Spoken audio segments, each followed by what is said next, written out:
friends, recently I have seen Abigail movie, which is an American horror movie. The film is directed by Matt Bate, Lily Alpin, and Tyler Gillette. The film on IMDb has got 7.1 stars out of 10, and this film is really good, and that's why in today's video, we will discuss its ending while explaining part 1 of the film. Now before starting the video, I have a request to all of you that if you like this video then definitely subscribe to the channel. So without wasting more time, let's get started.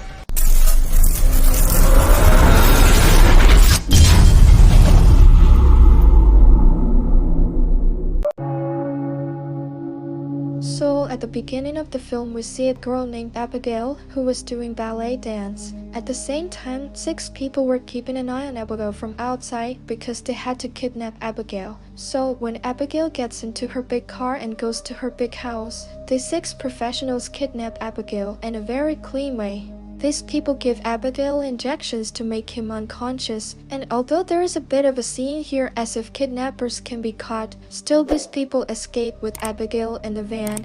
From here, these people reach a secluded mansion where a man named Lambert was waiting for them. Lambert had planned the whole operation because Abigail's father was a very rich man, and now they would ask Abigail's father for $50 million. According to that, everyone had a share, about $7 million.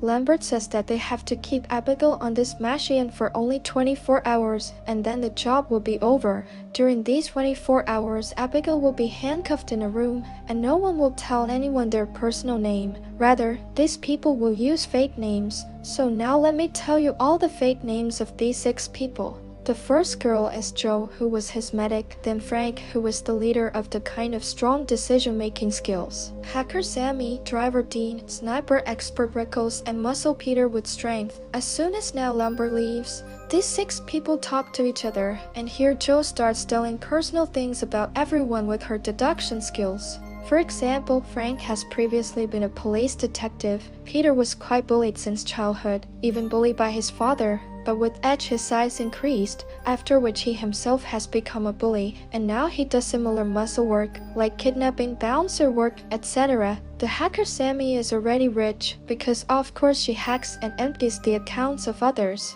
This job she has accepted just to get a kick. And finally, Dean, who is the only unprofessional guy here, is a tremendous driver. So everyone was surprised to hear Joe, and here Frank says, "Joe, you are also a drug addict. I have been a policeman, and I recognize a junkie at a glance. You're pretty clean at the moment, and so you probably have a lollipop. Always to reward yourself." So guys, this is how these characters are introduced, and after that Joe goes to meet Abigail in her room. She removes Abigail's blindfold, and here Abigail was very scared.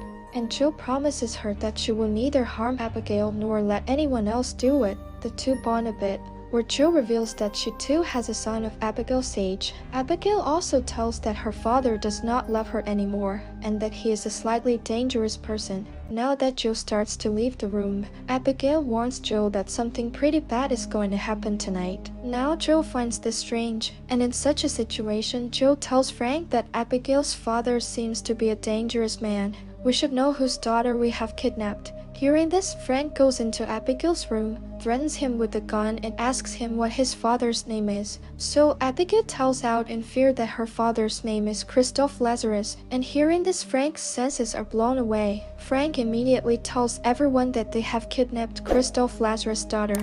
And on hearing the name of Lazar, everyone's condition becomes thin, because Christoph Lazar is the biggest name in the world of crime, and people consider him like an urban agent. Frank tells that once the police arrested 3 officers working for Christoph and kept them in a very high room in the hotel. There were only 2 ways to enter the room, one through the door where several policemen were watching, and the other through the window on the 21st floor, which was almost impossible to get through. There was no movement throughout the night, but when the door of the room opened in the morning, the 3 officers were so badly cut that it cannot be described. Everyone believes that behind such brutal killings is a special man of Christoph Valdez, and now Valdez can come to kill them. Everyone was very scared to hear these things. Dean, who could not believe these things, well, in the next scene, we see Dean walking towards the basement, where someone attacks him. Sammy hears Dean scream, and when Sammy goes to check, she finds Dean's severed head. Yes, friends, the attack on them started, and everyone thinks that this is the work of Valdez who has come here. Rickles directly says that I don't want money anymore, I'm just running away from here. He along with Peter tries to break down the door and so on, but the home security system of this house is activated and everything is locked with metal sheets all around. These 5 people were trapped inside this house, and Abigail was also handcuffed in the room. Everyone was now fully alert, and Joe goes straight to Abigail to ask, "Do you know anything about regarding these attacks?" So Abigail lies very cleverly here that when Frank came into my room, he called himself my father's man, Valdez, and he threatened me not to tell this to anyone else. Hearing this, Joe thinks that Frank is Valdez, and she tells this to Rickles. Now suddenly in the next few seconds, Rickles was hit, and it was as if someone had knocked him in the face. Finding Rickles dead, Joe loses her senses, and she points a gun at Frank in front of everyone. Frank immediately says that the child is fooling us, and at this point the atmosphere became so heated that everyone pointed guns at each other. An angry Frank tells Peter to go and beat Abigail and get the truth out of him. And in such a situation, Joe stops Peter from doing so. In this argument, everyone reaches Abigail's room, and they're there fighting. And in the meantime, Abigail comfortably takes her hand out of the handcuff, and the next moment transforms into a terrifying vampire. Yes, folks, Abigail was a vampire, and these guys shoot her. But Abigail heals in seconds from bullet wound, and in this time, everyone runs out, locking Abigail in the room. The 4 survivors at this point realized that Abigail and her father were all vampires, and that Valdez was not a man, but Abigail did all these killings. The question was simply how to kill this Abigail vampire. For this, these people bring garlic, then Peter had a small cross, and with pool sticks, these people make stakes. Everyone goes to kill Abigail after getting prepared, but Joe does not take part in this hunt.